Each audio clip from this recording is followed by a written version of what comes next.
And the countdown is officially on. We do have 23 days to Christmas Day, the 25th of December, but that then makes today the 2nd of December 2021. Yes, we're coming to the wrap-up of 2021. Of course, there is a scare of the Omicron virus that is being detected in different parts of the country.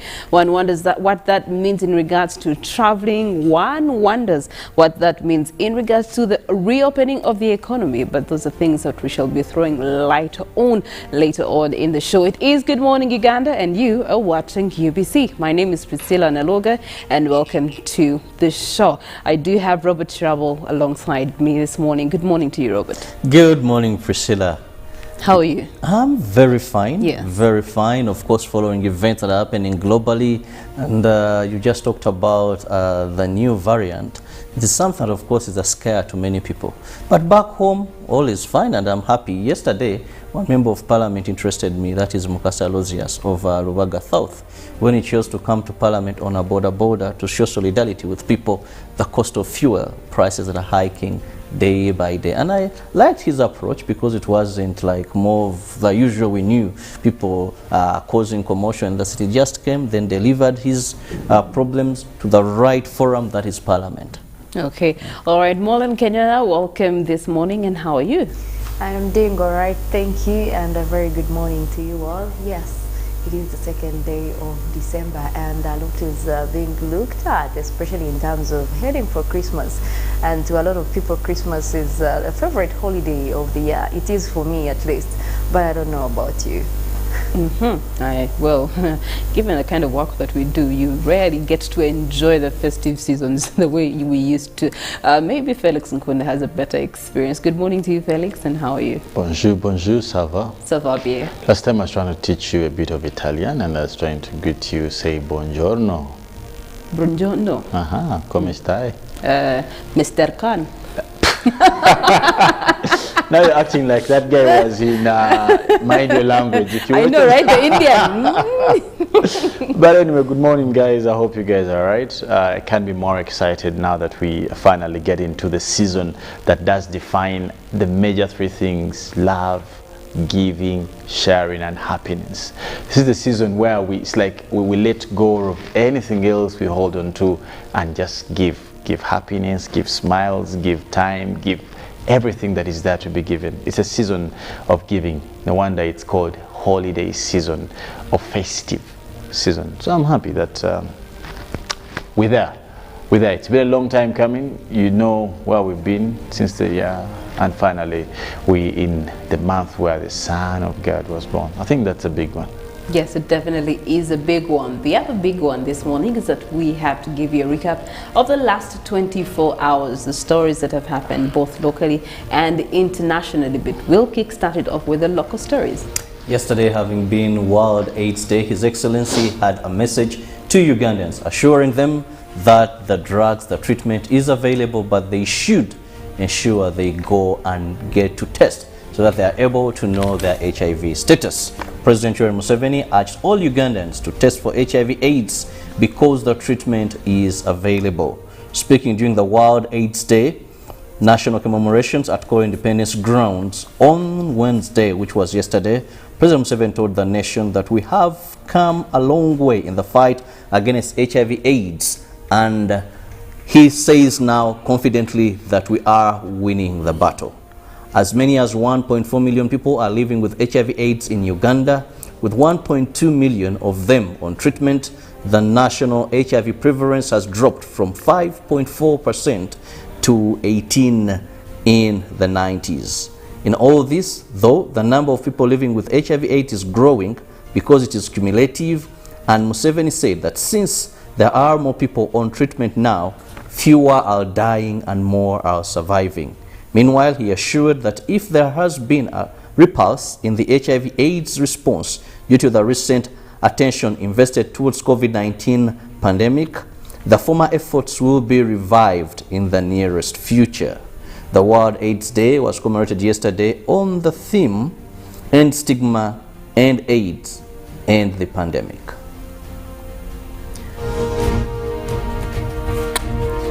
The Joint Intelligence and Counter-Terror Task Teams have arrested another member of the ADF terror cell and recovered an assortment of terror-related exhibits. The suspect, identified as Isma Chiemba, is a 24-year-old male adult and resident of Makandwa Village, Kajansi Town Council in Wakiso District, and was tracked down and arrested using advanced surveillance techniques. Upon arrest, he led the team to a search at his premises at Kajansi, where an assortment of bomb-making materials was included.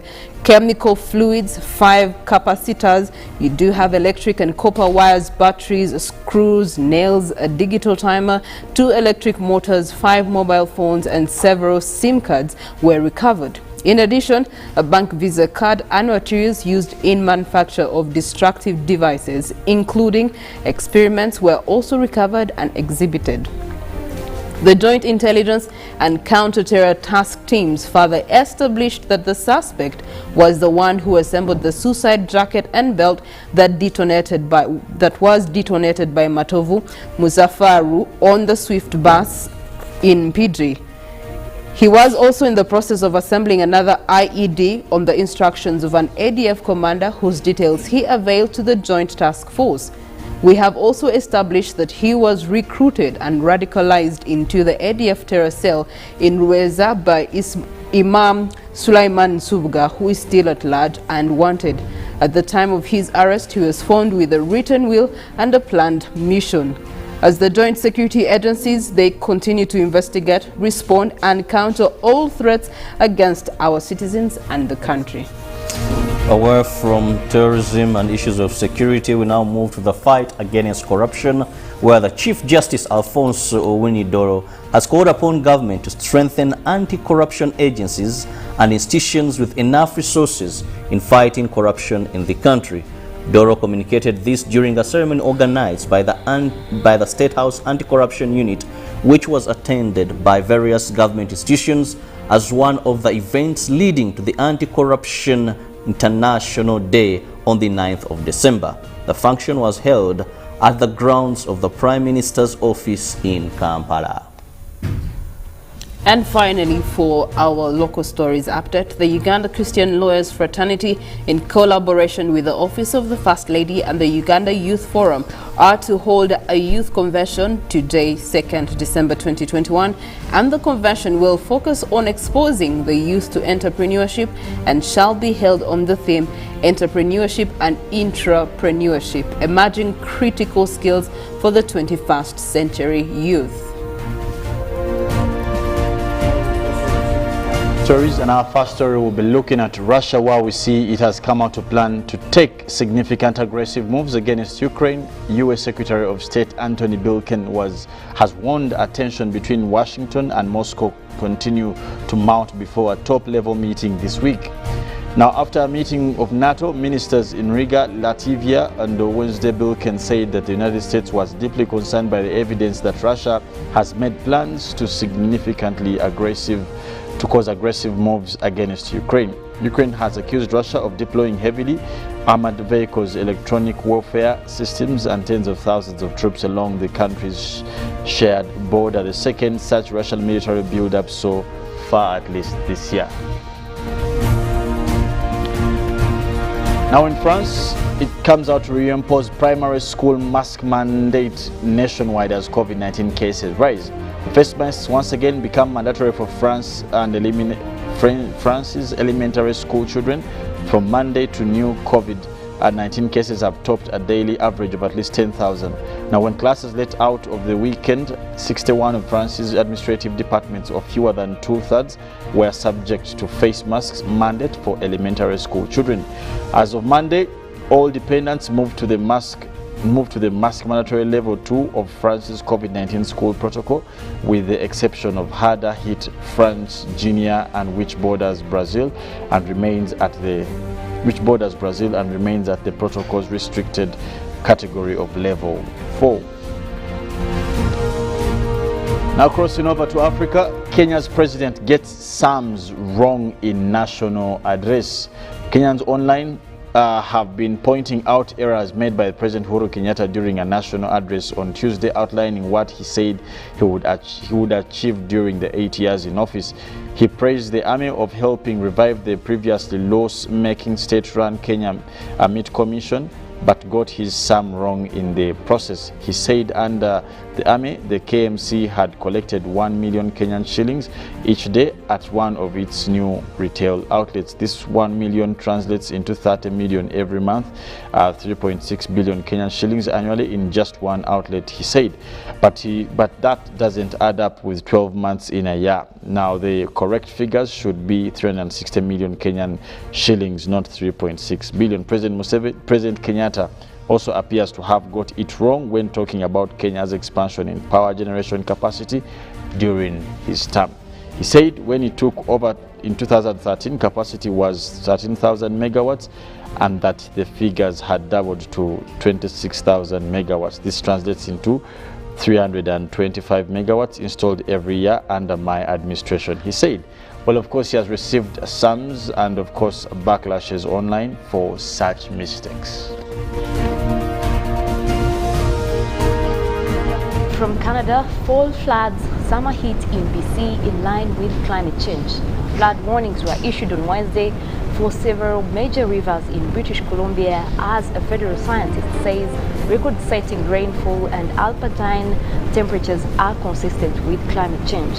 Amal Castarin, a warning preparedness meteorologist with Environment and Climate Change Canada, said that fall's floods on the heels of the summer's extreme heat is in line with expectations.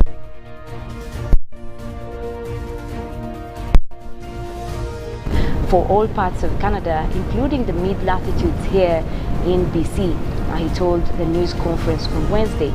November saw unprecedented rainfall in places like Abbotsford, which were shattered previously in March records by about 99 millimeters of rainfall.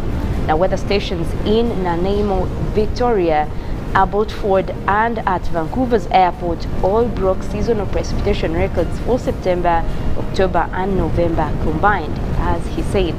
Now, temperature records were also broken Wednesday, and Casterian said that could exceed records for December.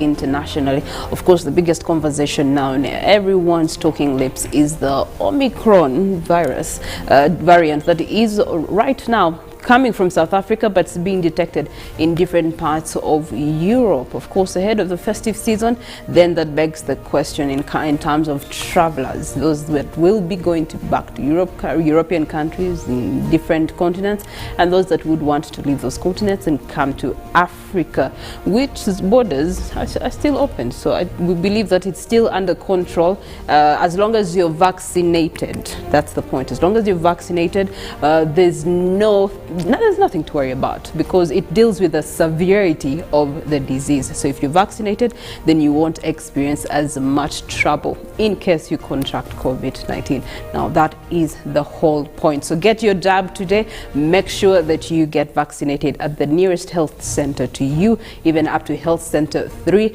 And of course, later on, we hope to hear from the Ministry of Health in regards to this particular new variant on the globe. But in the meantime, you can still boost your immunity in one way or another. And just ensure you have hallelujah ginger tea, hallelujah turmeric drink, and these will boost your immune system. It is very simple. Just 1,500. Any supermarket, any retail shop, these drinks are readily available for you, and they have what may be hard for you to find. At the same time, combine them and consume them. So they have been packaged here for you: ginger, turmeric, and a mixture of a lot of things that really are aimed at ensuring your body is strong enough to fight an enemy in form of disease. Okay, all right. Speaking of which, every single morning we also do share with you our daily poll, which would like you to engage in. And our daily poll for this morning is going to be around: now, how can Uganda avoid financial constraints as we move forward with infrastructure development? How can Uganda avoid financial constraints as we move forward with infrastructure development. Hit our social medias on Twitter, hashtag UBCGMU, and of course on UBC TV, that is Uganda, for Facebook, and for our WhatsApp number, which will be up on your screen shortly. Okay, all right, financial constraints and also infrastructure development. Robert, what do you understand by infrastructure development? Well, these are what I would call visible forms of structures that are put in place. The roads, the hospitals, the railway, that people can see and really are there, they are visible, they can utilize them. Yes. Okay, and make life really easier in terms of transport, in terms of the economy, and it's boosting. But there's always a financial constraint that comes with that. But as we journey on in the 7 o'clock hour, Felix, what do we expect to have? We'll definitely be also touching base with, again, something much similar in terms of borrowing. Now, most recent, we've been having a couple of mayhems about the international airport, but the beauty of the same is that Parliament has tackled it through its committee, the COSASE, where we saw the appearance of the Minister, Matia Kasaija, alongside the Attorney General. So we'll be delving into the same discussion about Uganda's borrowing and how most recent it appears to unfold as a threat. Are we safe or not?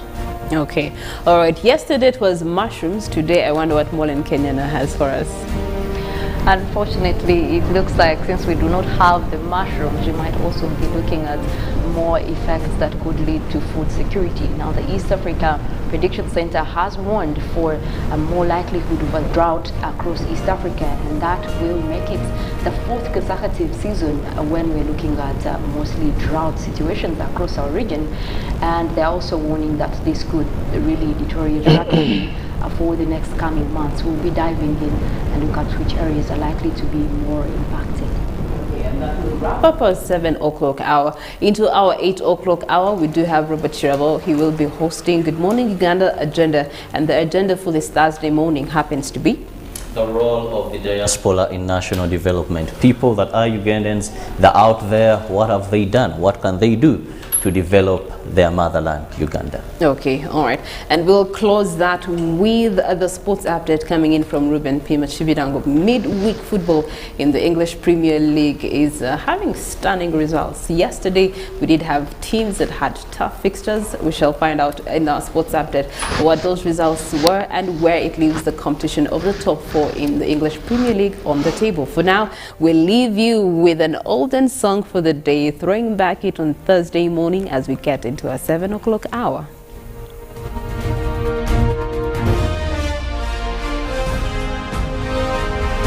Live from UBC Studios in Kampala. This is Good Morning Uganda.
Uganda.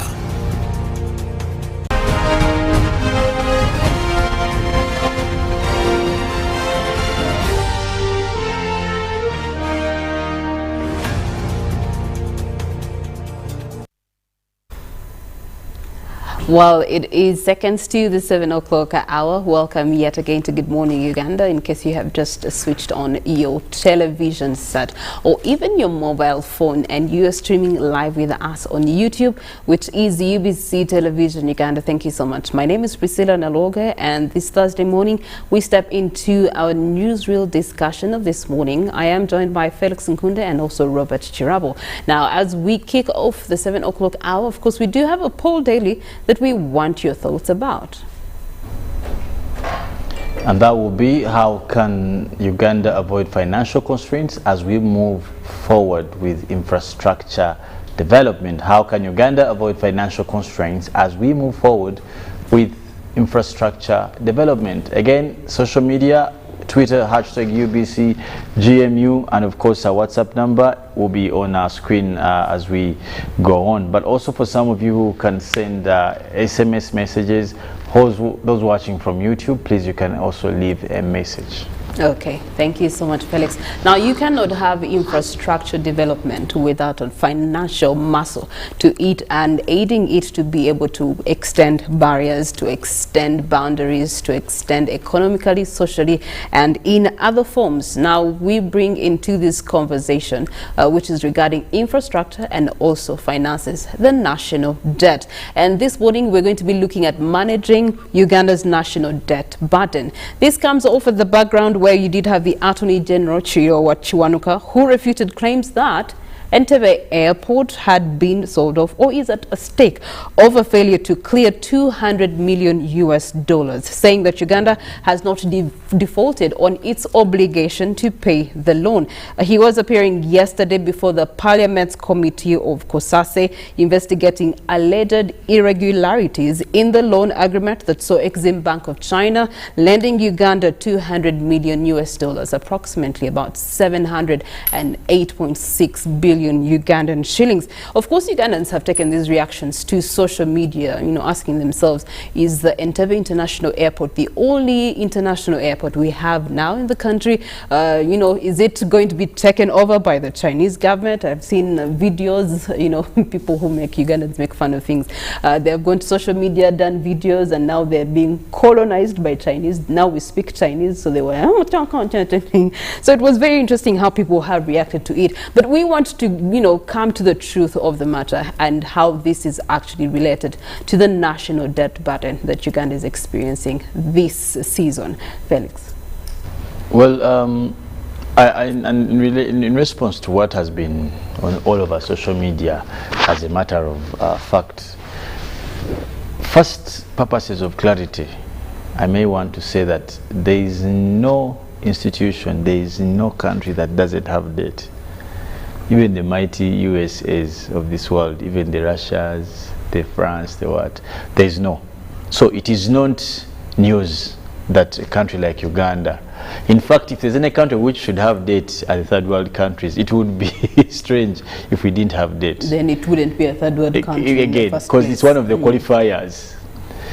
Secondly, when this story broke, the news headlines and what, the actions or the actors or the stakeholders, and these would include the statesmen or what you want to call the citizens, of course, in relation to government entities, it became a big deal because of the fears that were backed by the absence of the right information.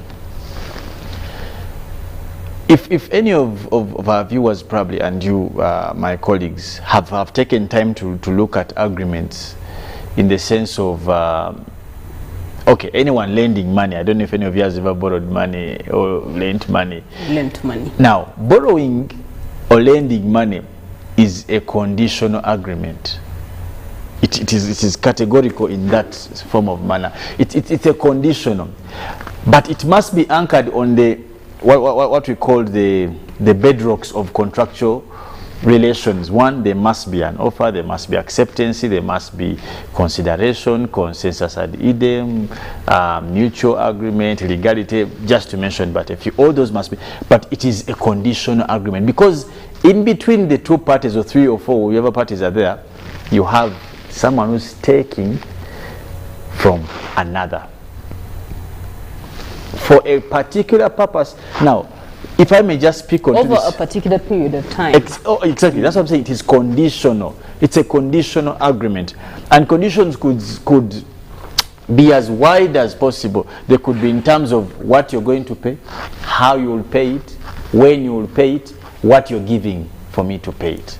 Now, because most of the times people who borrow money are the ones who are how do I say it, like they're on the lower hand, don't have the upper hand in the agreement, because they come in an agreement with more needs. Now, it is most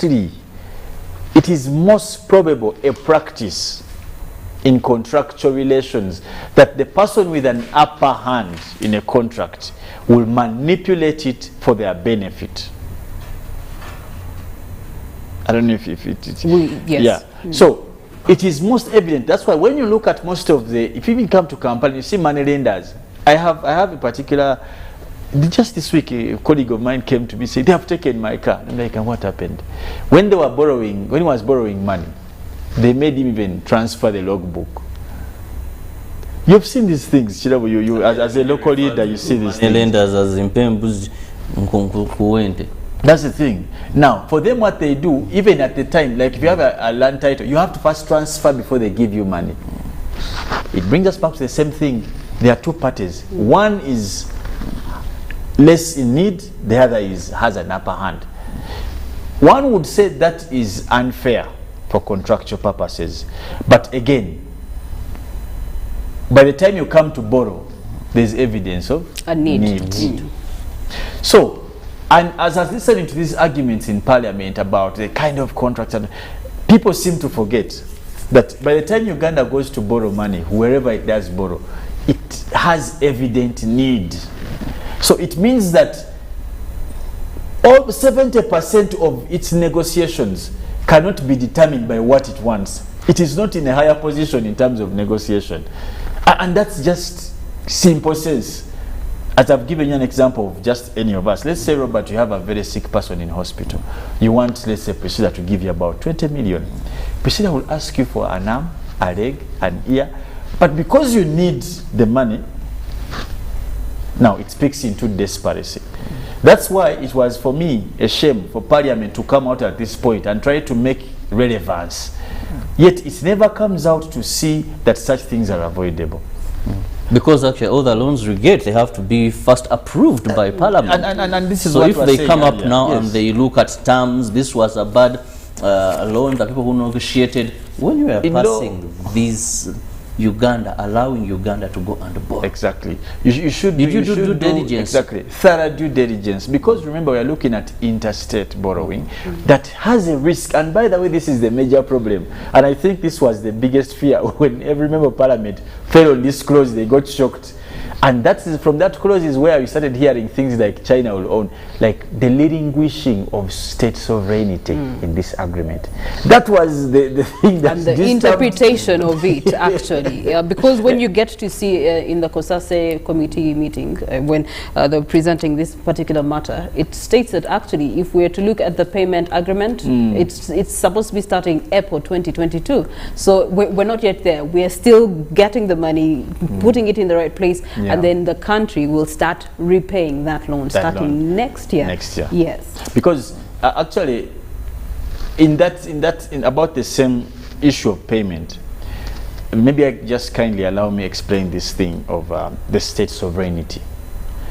You know, as any civil state in the world is peculiarly defined by its ultimate sovereignty.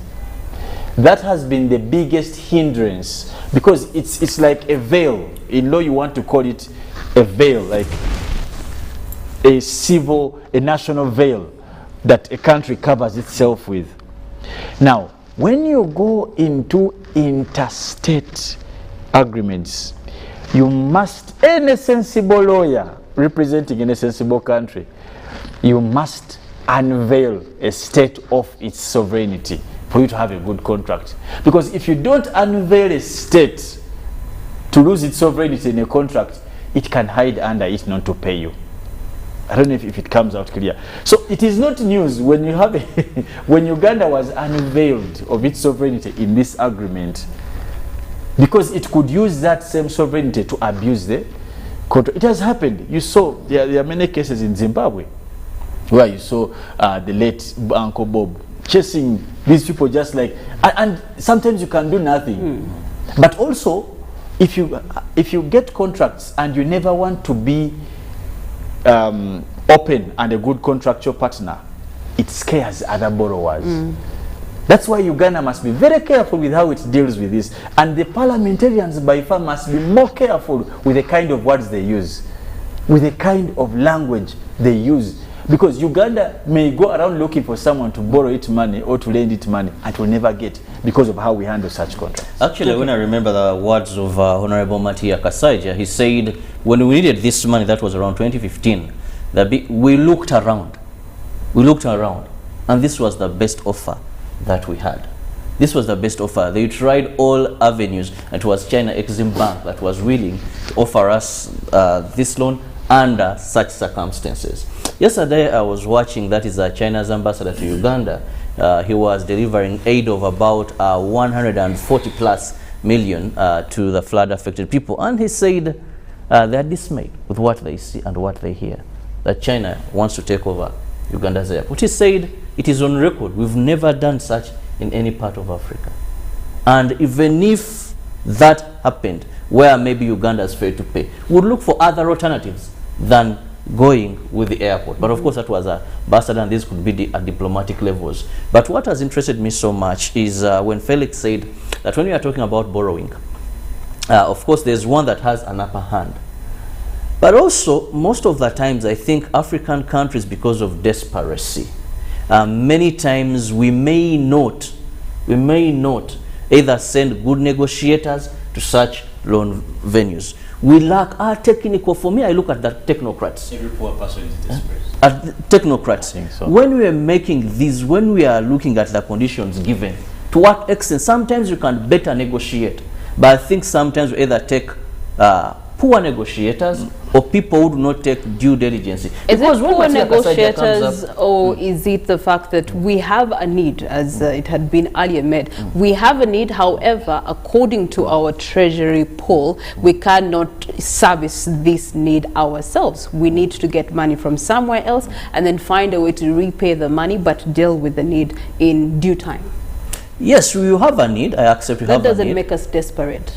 Actually, why just a minute, why sometimes we would say we go desperate? Because, for example, when you predict the aviation flow that may become in the next 10 years in this, you need a proper expanded airport as a country when you plan ahead, but you don't have the money for this, so you move around. Where can we get this money? Of course, there are concessional and non-concessional loans, but then maybe you land on a loan given by a particular country, where here you need, much as you're desperate, you need, because when the Honorable Minister says that, I think we lacked somewhere, we would maybe, much as we are desperate, have gotten a better opportunity to negotiate better. But it seems when we went, was simply, this is what it is, so let's go with this.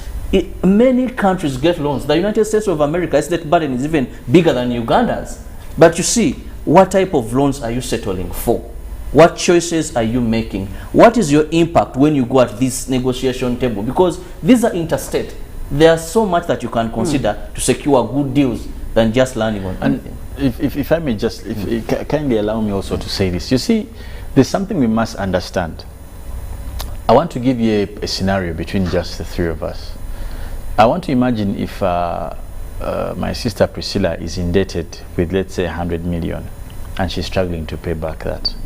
And Robert is indebted with about 10 million, and he's fairly doing well on paying back.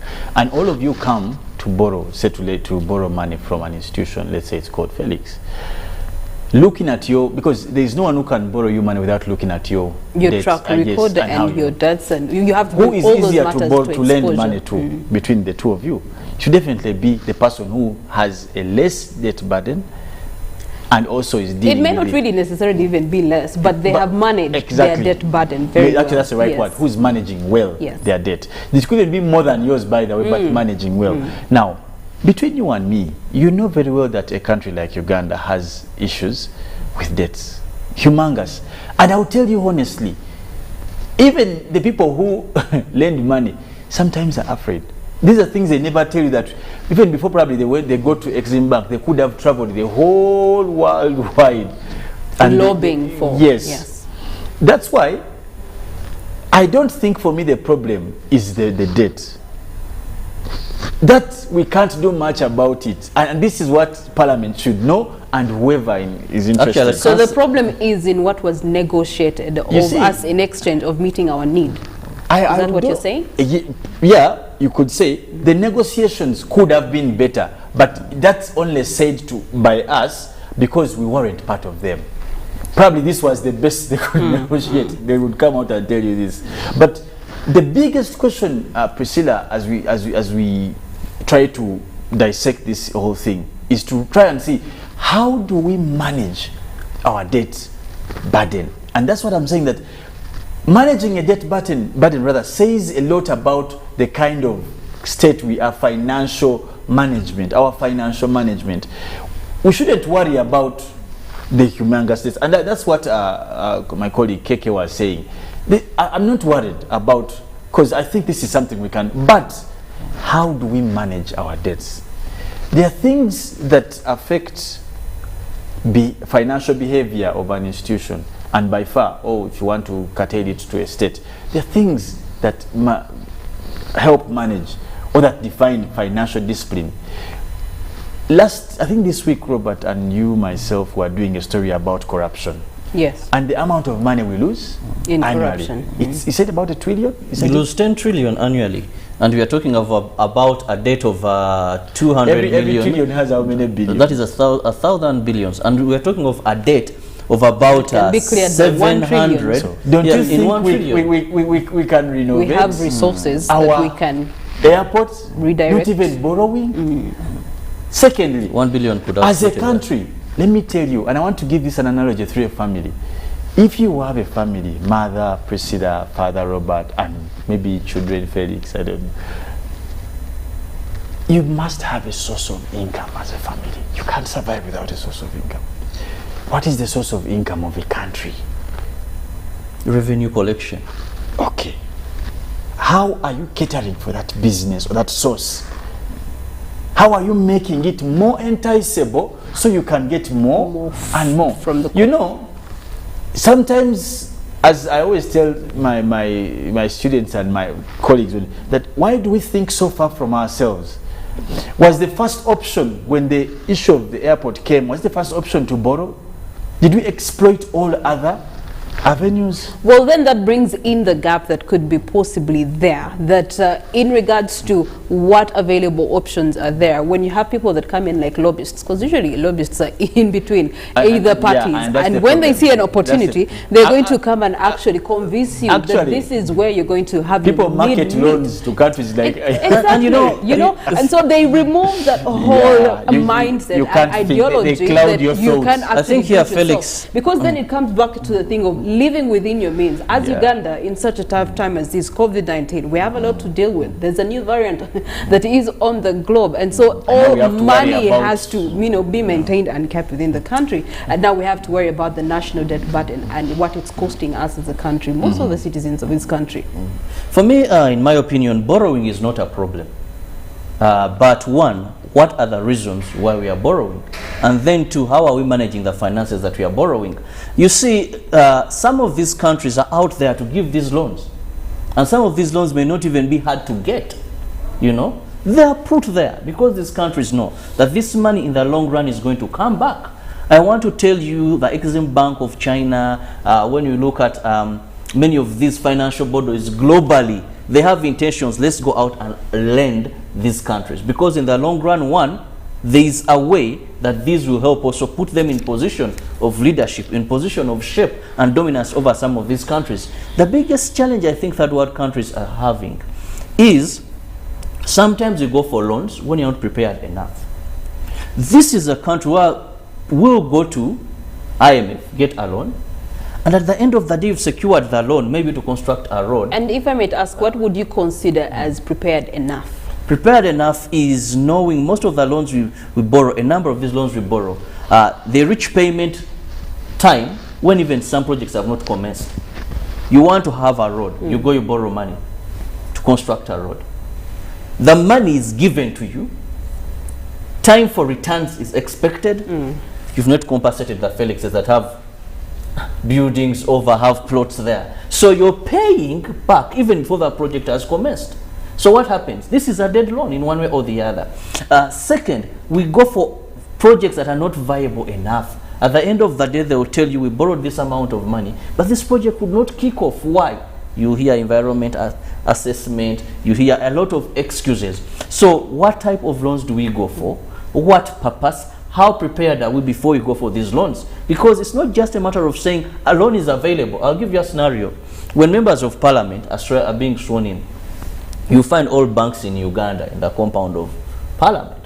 So it's upon a member of parliament saying, okay, because I'm now done, I can get a loan, or not getting a loan. So we should first have proper calculation. The technocrats in our country, are they doing enough in these ministries to say, yes, you could want to go for these loans because they're available. But what if we close gaps of corruption in our country? Don't we have these monies?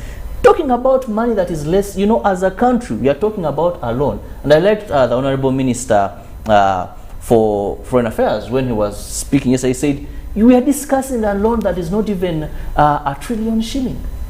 And this is what we are looking at. We have these monies. And he said, we cannot fail to pay this money. But why then did we go for a loan of less than even a trillion shillings that maybe you had these monies in our coffers here as a country? All right, well, government has come out to disregard all the false reports that are out there being consumed by Tom, Dick and Harry, and they're stating that we do have the Entebbe International Airport still under the management of the Uganda Civil Aviation Authority, and so you can travel freely in and out as we continue in this conversation. But of course, the bigger spectrum is infrastructure development. Away from the Entebbe International Airport, we have borrowed for the Entebbe Expressway. We had a very interesting loan that gave us a poor start to the northern bypass routing, where we had to have haphazard work that was done simply because of the national debt that we've had. Of course, we do have the airport that is coming up in the City of Oil, and that is also going to be on, you know, a debt. And we are glad that that's happening. We are glad that that's happening, but again, the financial constraint of it on the economy. I think for me, Priscilla, we have benefited more from borrowing than what we have lost. That I must say. It is not news, it is not surprising that we borrow or we shall borrow. I don't think it is. But I think it continuously fails the purpose of why we risk, because borrowing is a risk. You may lose. It is just like you don't know what to expect. You just have faith. We lose the purpose as to why we risk if we do not manage our behaviors, financial behaviors. And I can tell you what I mean by financial behavior. Remember the first lockdown, Uganda saved over how many billions when these guys were not over moving. About 900. We're not going out of the country. On the other hand, ironically, URA collected the biggest revenue by the between pool. that time. Yeah. It's funny. But what am I saying is that I think these things should be for us places and where we learn. We must be able to rebuild our strength towards the areas of our main focus. This should be a drop for the guys in parliament. And for me, I want to insist on these guys in parliament that they're sleeping on job. If you have such challenges, Kosase has given you a report. What does that mean for you as an institution? Don't you think you should think about refocusing where we can have boosted income? Look at agriculture today. Don't you think we should have those bitter discussions? Now the fishing industry has become big. How do we tap into that? Because as I told you, if you're saying that as a family source of income is the revenue, how do we entice?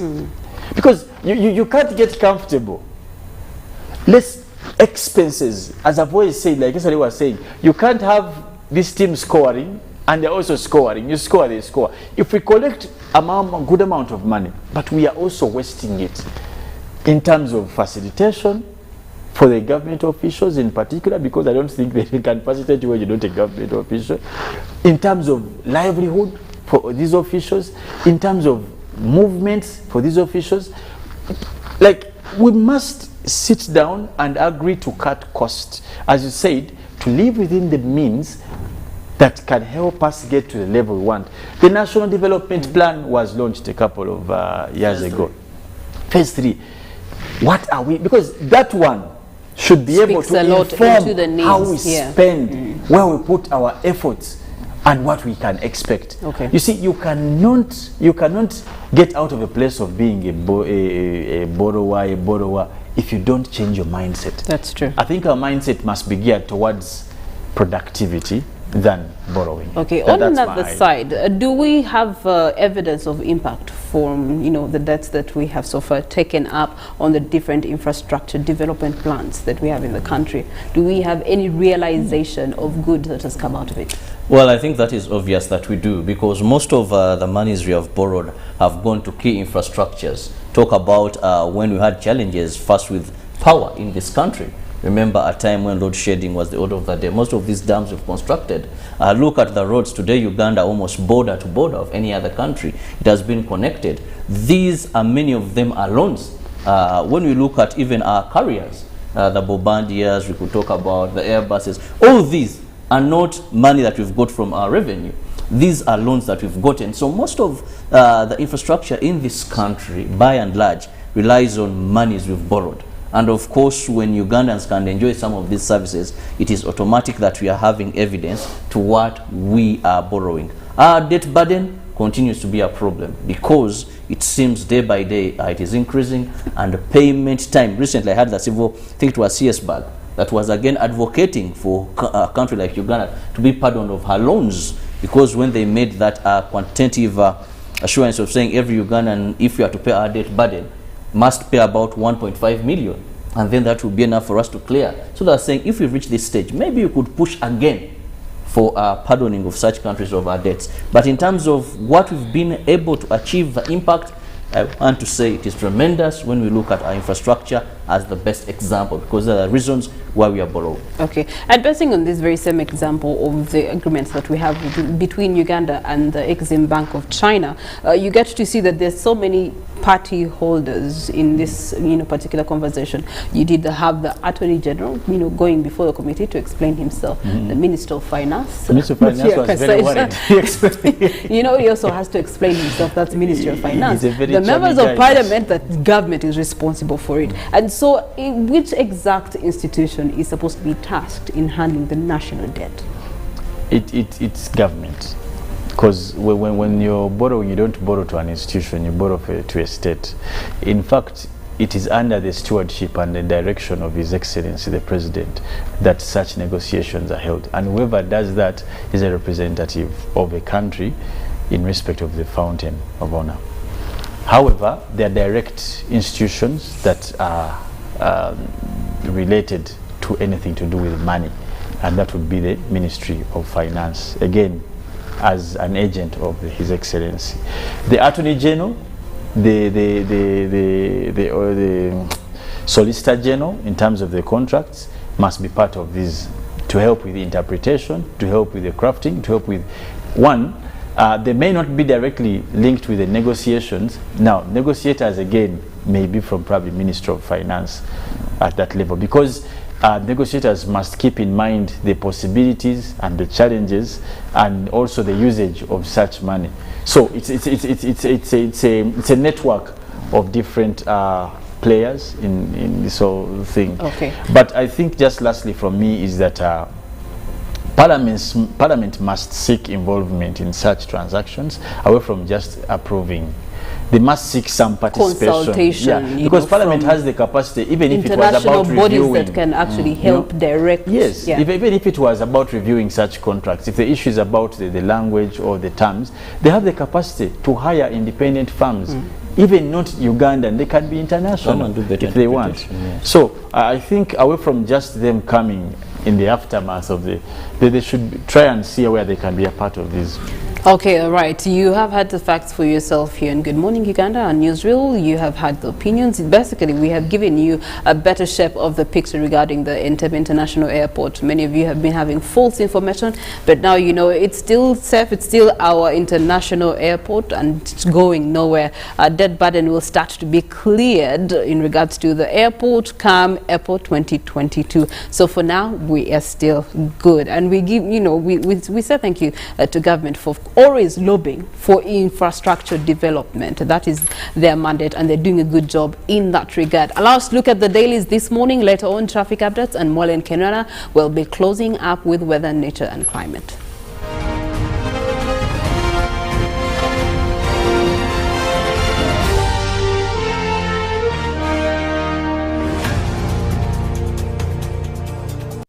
The e-Government Excellence Exhibition is here.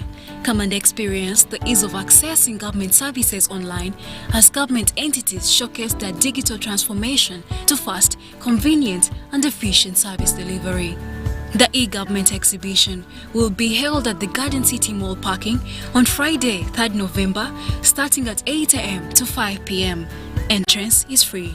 The e-Government Exhibition is organized by the National Information Technology Authority Uganda in partnership with the World Bank Group, Huawei and Ernst & Young.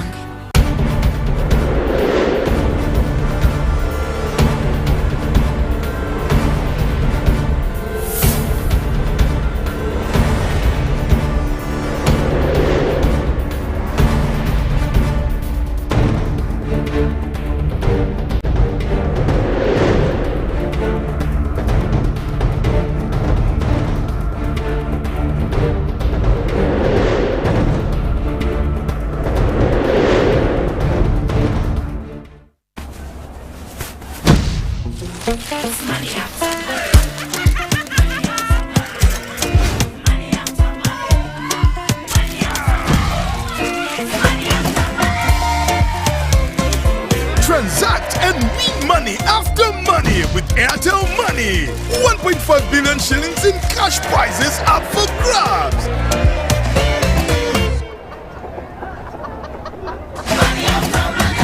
The more you transact, the higher your chances of winning. Airtel Money. Instant, secure, borderless.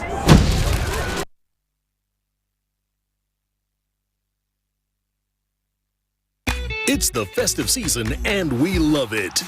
And that means it's time to celebrate with GoTV. Come with me. So get your GoCoder and GoTV value for 25,000 shillings to watch with the whole family. And if you're feeling extra festive, upgrade to our best package yet, GoTV Super. Something to look forward to. Download the My GoTV app for more information. Super. We all deserve a super festive season. And with GoTV, there's every reason to love it.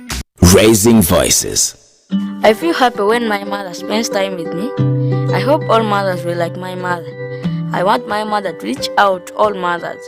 She knows how important it is to be a good mother. I promise to help my mother inspire other mothers to change. In this time of COVID, what is your promise to the children of Uganda? Because a violence-free childhood is everyone's right. Raising Voices.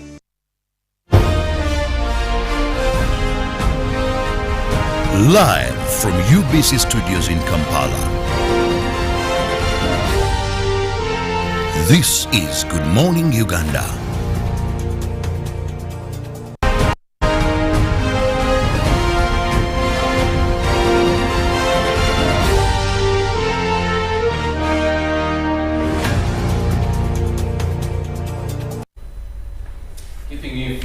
What is happening, and of course that is the reason why you should always wake up with us every weekday from 6:30 to ensure that you kickstart your day with relevant information as you go about the day. It's time now we look at some of the stories in the dailies. In case you've not yet accessed or possessed any of the dailies this morning, we have the New Vision, the Daily Monitor, and the Daily Nation. Top on the New Vision, a very big headline there: Congo MPs okay joint operation. UPDF controls bombed ADF bases in DRC Congo. Still at the story we've just been discussing, China envoy speaks out on Entebbe Airport. Business, Ford partner inject, that is 4.8 billion into this country, and Swift bus bomber linked to Reza ADF cell. That's an operation that was carried out where one of the suspects was arrested in Reza Kajansi. Then Uganda marks World AIDS Day, which was yesterday, and a series on River Nile has potential to cause war in Africa. Looking at education this morning in the New Vision, there is a Senior 1 Chemistry. There is also a Senior 2 Mathematics, Physics, and English is there for you today as we end of the lockdown assessment series by the New Vision. Then also there's so much regarding Mulago Hospital, Sebei College that triggers East Africa crude oil pipeline. So much for you there in the New Vision this morning. Monitor UPDF to stay in Congo until rebels are beaten. Sources familiar with the operation say large numbers of Ugandan soldiers on foot and a column of armored vehicles entered the Democratic Republic of Congo through Nobili border post into North Kivu province. Now Museveni narrates his first encounter with AIDS, and government sets new terms for reopening schools. But of course also in relationship, I was told not to fall in love with a star. Kabaka's caretaker mother dies and poverty rose amid COVID-19, World Bank says, and government will pay airport loan on time, MPs told. But also inside the papers, government extends application deadline for study loans, and Uganda strikes for ADF bases. From the archives here, a photo of President Milton Obote then arriving to attend a Commonwealth Heads government meeting in Singapore. And of course, today in history, British Minister Chauca visits Uganda, that is in 1986, and Napoleon crowned emperor in 1804. In the New Vision, still we look at the COVID-19 tracker. New confirmed cases 39, positivity rate 0.8%, new death none, and total deaths so far, that is 3,252 cases. Once again, get your jab so that you avoid death as a result of COVID-19, but also perfect the standard operating procedures to avoid the spread of COVID-19. We look at, that is today in history. It was on this date, the 2nd of December, the year 1991, when Professor Ojok was found guilty, according to assessors of court. They said he was guilty of, that is treason cases. And also on the same date, but the year 1992, Tshisekedi defies Mobutu's orders. Looking at also knowing your landmarks, Kaguru, that is Kaguru Rocks, a site to be held. They show some of the tourists visiting that destination. Now in sports, chance for fringe players and Kenyans leads open, but of course also now visa delays Ragnick debut, and of course Misaga's bittersweet return to SC Villa. Now para swimmers hope to grow under USF, that is tutelage, but also Cobs are sevens kings. In the New Vision Sport, behold the real stars. Who are they? They focus more on, that is Uganda Woodball Federation. And here International World Woodball Federation salutes Museveni, and there's a picture of His Excellency here scoring, playing this sport, woodball. I don't know if Felix, you ever tried out woodball? Yeah, I did long time ago. It was actually not as easy as it looks. It looks easy. You think? You should try it. But anyway, we'll also take just a brief look at the Nation, Daily Nation, where we need to follow up on what's happening in Nairobi, Kenya there, and Nakuru, the city of promise, piped water jobs for youth, and much more. Now, Mudavadi cited in Anglo leasing crisis. Chris Obure drags former VP into 1.3 billion scandal. Now, Secret Card and Raila that is OCA talks there, and commitment to bring fence with pre-election agreement. Again, much of marring the papers is basically elections as Kenya heads for its 2022 elections there. Of course, looking at also bread prices getting up and baby rescued from suspected child theft. Well, of course, much of that, get yourself copies of the dailies. And far from that, again, we want to show you how the roads look like this morning, being now we're in the festive season. The argument is whether or not it is going to be, the roads will be crowded or should be, people are moving in villages. Well, with the impact of COVID, many people, their finances have not been at their best. Yeah. So we not have that seasonal migration to the villages. But if I know His Excellency is watching, I think he should just make an attempt to say we are opening up from 23rd to probably with the new variant. Try, no, with the new variant, we shall be good. The new variant, don't start saying those things, Robert. Just we shall be good. We promise. But if we are not good, but you see, we can take. It will cause you to reach like the 2 days you spend. Even the partial reopening, you've seen how we fail to be good. No, we are good, Robert. Don't say that, Robert. We fail to be Don't good. say that. Have you ever used public transport? You say I have failed. Yeah, you look at public transport. What's wrong with this? Public transport. When you go, you board a taxi. Do you board taxis, Robert? Do you use taxis? No, I don't. Don't speak for the taxi users. Do people wear masks? Do you know how many cars are in Kampala? Have you looked at the infrastructure of our capital city and how narrow those roads are to accommodate the kind of traffic that we have for motorists?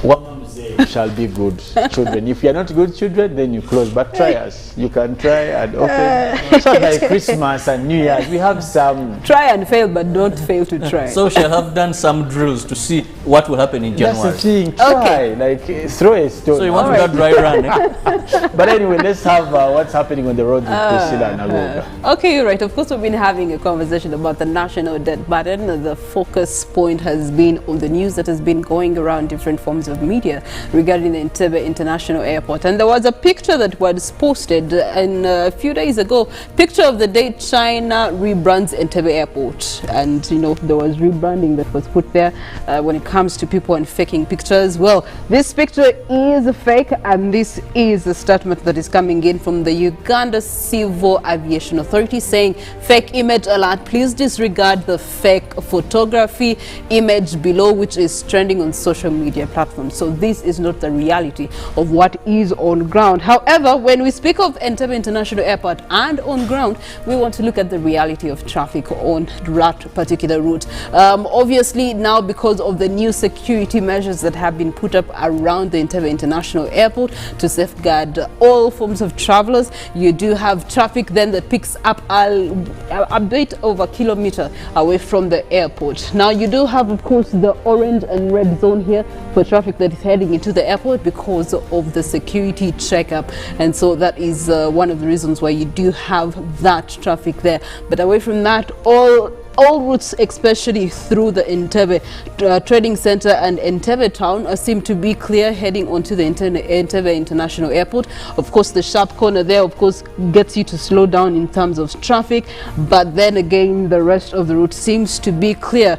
Getting into Entebbe Town, where you do have Chitoro, you don't have indicators of traffic jam. Katabi Road does not give you any indication of traffic jam up until Nkumba University, where you then do have the interfacing of the Kampala-Entebbe Express Highway alongside the main route. Now, of course, the best alternative is going to be the Kampala-Entebbe Express Highway, which, by the way, starting January 2022, will start paying our monies and start helping government to clear its debt that was borrowed to do the Kampala-Entebbe Express Highway. If we are to keep it on the main road in Iliamutundwe, you get to see that then traffic jam starts to pick up in the Garuga area code. Garuga Road has also been worked on, and it's soon being finished. I think it's about 40% of works that have been done there. You enter the area of Savio, Chisubi, you also then start to see jam that is coming up in the particular area of Chisubi and Chitala. Of course, getting into the Chitala Trading Center, that is the reason as to why you're having jam, because all these are residential areas and everyone must must get an interaction with the road, either to or from on Entebbe Road, and so it does bring you into a place of having traffic jam. Away from that, through Namlanda, it looks clear for you, and then you get into the area of Bwebaja, which also gives you a green line and indication that there's no traffic jam. Up until you get into Kajansi, where you then see traffic jam that is building up right from the start of Chitende, and Chitende then gets you into Kajansi. Now that of course may take you about 20 to 30 minutes of your patience to be able to interact with the Kajansi roundabout. So do the mathematics. You're coming from Entebbe, and if you had used the express highway, then you would have just used 10 minutes from there to here, and you'd have saved 20 minutes really. 20 minutes is worth something.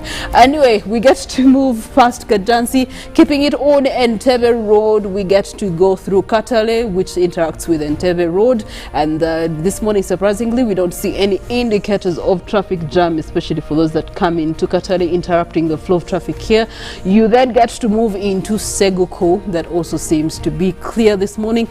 Just maybe orange lines here and there, but of course because of the interaction with the different feeder roads, the rest of the route seems to be clear, and this is going to bring us into the area of Bata, which also gives you a clear indication. Zana looks clear, Namasuba looks clear, then you get to Freedom City, and of course you do have sharp bends there of a little bit of traffic, but it looks clear and passable. So basically from Entebbe all the way to Namasuba you are safe. It's only when you enter into Najanankumbi, where you do have Stella Stage, that you get to then see the jam picking up. Why? This jam is caused by the construction of the Kampala flyover that is currently ongoing by UNRA, and so it does affect how slow the traffic is moving. Remember, where you do have the Queensway, there's traffic that comes in from Machindia Division, there's traffic that comes in from Rubaga Division, all interacting with that particular area code. So that is the explanation of this jam. And when you pass, even if it's 9 a.m. and you pass, trust me, it's going to be a long line of non-moving vehicles. So better you find alternative routes to your destination this morning. Around Katwe, you also see some indicators of traffic jam. Chibuye Police Station, Machindia is also having some sort of traffic jam interacting with Queensway. Now this is where the difficulty is, because they keep narrowing the diversionary routes, and you can see lots of red zones around the Queensway interacting with Zambia, downtown Kampala, and also the city center in there. And if you don't have patience, not a good route for you to use, but nevertheless find an alternative route that is not Queensway. Away from that, we've had some people that have been with us on the program since morning. We do have Yosia, who says good morning and thank you for the program. Well, thank you so much, Yosia, for joining us. We also do have another person saying thanks for the show, being smart, and greetings, Fiona from Barra. Well, Fiona from Barra, it's delightful to have you with us this morning. And then also another person who was saying good morning, and that is Da. Just like that. Duh. But speaking of Good Morning Uganda, Special Friday is with us yet again, and we keep bringing you special ballads, special artists that you may not have heard of, but then when you hear about them, you go, okay, I like this person, and I always love how you respond to them. So get ready. Tomorrow 6 to 9 a.m. we are going to be hosting the one and only Beryl. She's a songwriter, but when she starts to sing, you might end up going to heaven, and then the angels ask you, are you not like, no, I can. I thought simply because of the kind of music that she sings. Well, watch out for that tomorrow. Good Morning Uganda, Special Friday. For now, Molan Kenyana on weather, nature and climate. Well, thank you, Priscilla. I'm definitely looking forward to tomorrow. I would want to be questioned in heaven for having been, good at singing, and especially if it is kind of gospel music. I guess maybe in heaven it really matters which kind of music you're singing. But well, let's dive in and look at what we have in terms of weather and nature. Well, this morning we are looking at more of the alerts and warnings coming in due to the forecasted weather for December into February. Now, most of what we're looking at is in terms of food security. Now, another drier than normal season has been forecasted, and this is going going to be across the East African region.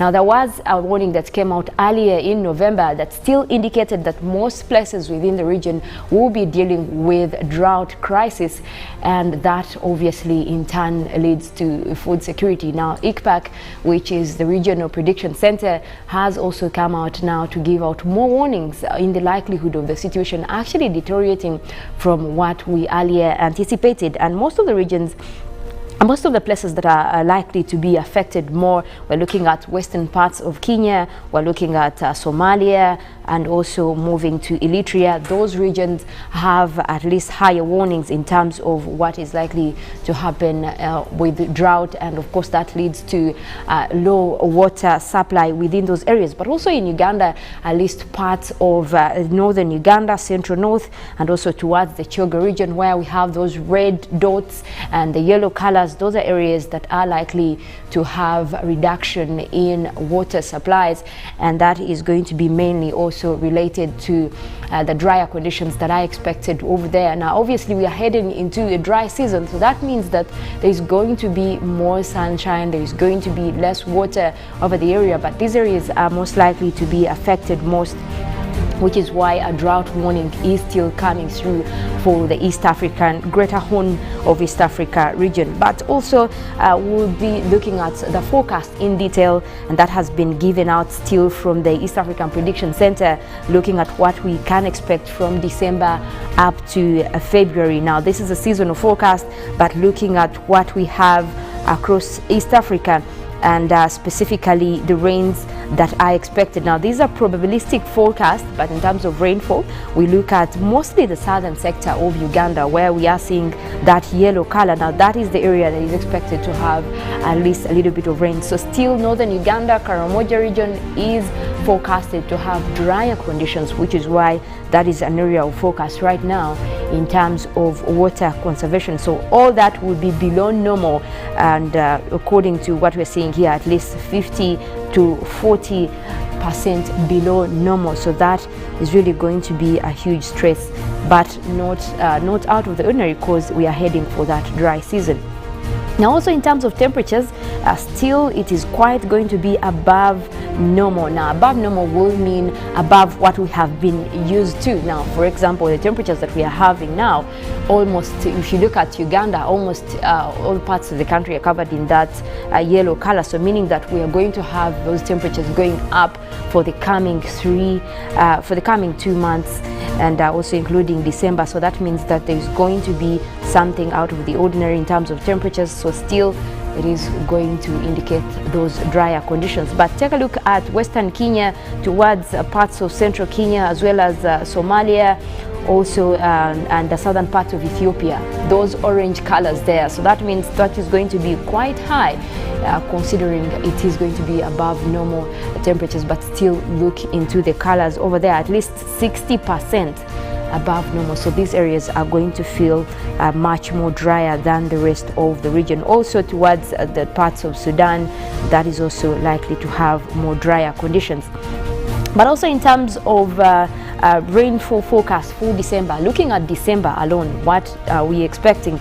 Now, we look at mostly the Lake Victoria basin across the country. Now, this is where we have areas, this covers Tororo, it covers Jinja, it covers Kampala, it covers Wakiso, all the way towards the western parts of Lake Victoria. That is also including the areas within the southwestern part of the country. This is across Kabale, Kisoro, also towards Mbarara.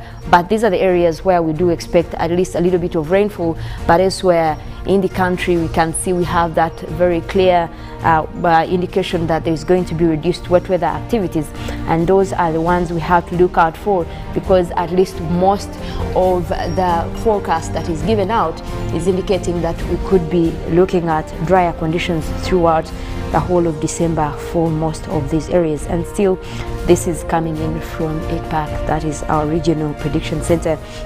But we'll be giving you details as we break down into what is expected for different areas, and also what are the advisories we can do. But what is mostly advised for this season, looking at the fact that we're heading for that dry season, especially across the water and environment sector.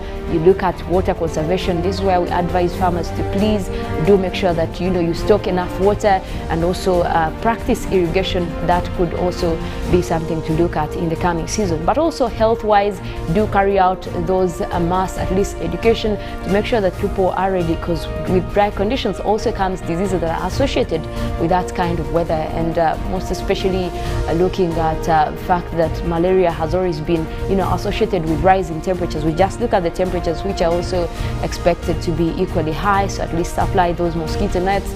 Make sure that people are aware that this is going to be a threat. But also there is still more alerts on more outbreaks of desert locusts, especially for Western Kenya, and because now even when we had locusts here in Uganda, that was still hailing from that area. So still there is an alert coming from ICPAC. There is also showing that there could be an outbreak of desert locusts, so that is one to also prepare for, and look forward to how there can be strategic plans on how some of this can be actually looked at. Well, this morning we want to look at how the weather has been like over the country in terms of a satellite depiction. Now, we did start off with mostly cloudy conditions across the country.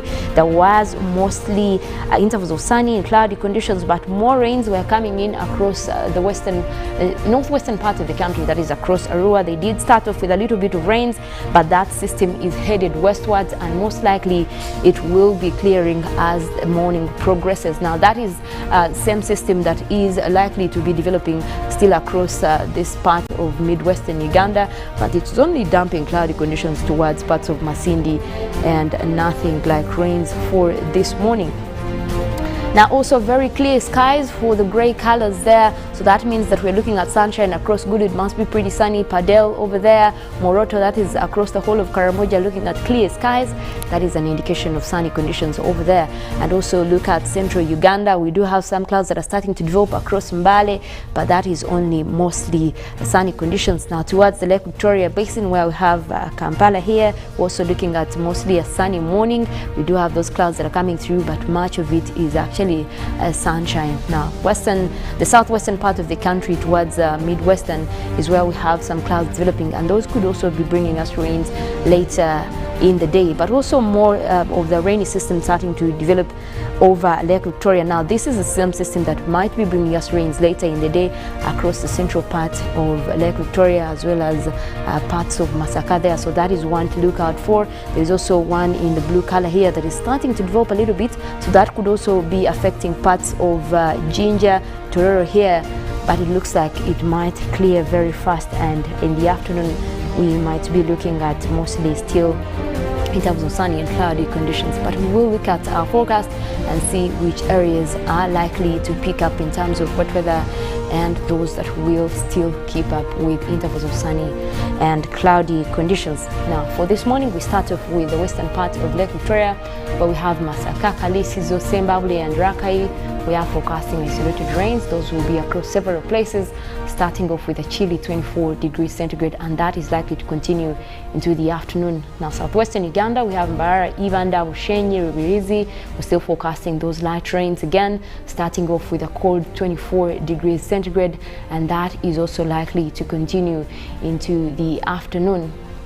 Now, Mount Elgon Highlands, where we have Mbale, Bududa, Buko, Sironko, we do have those rains in the forecast. Right now it's just sunshine, but clouds are starting to develop, and we could be looking at those rains coming in towards the afternoon there, starting off at 25. Quite chilly weather also over there. Now, eastern parts of Lake Victoria, where we have Tororo, Busia, Iganga and Jinja, we're forecasting rains for this morning, starting off with a warm 27, but that will clear up in the afternoon. We might be looking at sunny intervals, and temperatures could reach at least 29-30. Now, eastern Uganda, we'll have Soroti, Katakwi, Amoria, Kumi also starting off with a little bit of rains in the forecast for this morning, but that will clear, and it will only be over a few areas. Nothing much throughout the day. Is going to clear into sunny intervals, and temperatures likely to go into early to the lower 30s. The eastern part of Central, where we have Ruwero, Woblenzi, Bururi, Nakaseke, we do have Nakasongola as well in that category. We're forecasting light rains. Also, those will be across a few areas, and most likely they will develop more in the afternoon, but starting off with a maximum of 27 for this morning. Now we look at Gulu, Kitgum, Padel, Jumani and central northern Uganda. We already have that very clear skies. We have sunny conditions, but we will be looking at intervals of cloudy conditions this morning. But also in the afternoon, we might maintain similar conditions. So it's going to feel really hot over there, starting off at 28, but also later in the afternoon, that could be into the lower 30s. Now coming back here, Central Lake Victoria Basin, where we have Kampala, Entebbe, Wakiso and Mukono. We're forecasting those light rains, but those will also be over a few areas and will clear off at least into the afternoon, starting off at 25, and we could be looking at still at the lower upper 20s towards the afternoon over that area. Now overall, it looks like we're actually starting off with quite a pleasant morning across most areas, now except for the people across Arua and northwestern Uganda. That area is already feeling cold and with that rainy system, but it is also starting to clear, so that should be a pleasant morning for them as well. Well, I'll leave you at that. We do have Good Morning Uganda agenda coming up. Robert will be here, and later we'll have sports where Ruben will be taking us through. And last night was a heated one. I know people of Liverpool who are already celebrating, and I've been invited to some of those celebrations, but Liverpool guys, yes. But I think Ruben will be taking us through and telling us how the tables are looking like. I've already seen people on social media starting to list points, 33, 32, 31. So yeah, it should be an interesting one. But talking of social media, you can still follow our conversation, still continue with the Good Morning Uganda agenda, hashtag UBCGMU. You can have your opinions shared with us and still catch the show even online. That is on Twitter, that is UBC TV Uganda, but also on YouTube where we're streaming live, that is UBC Television Uganda. My name is Molin Kenyana, wishing you a good morning.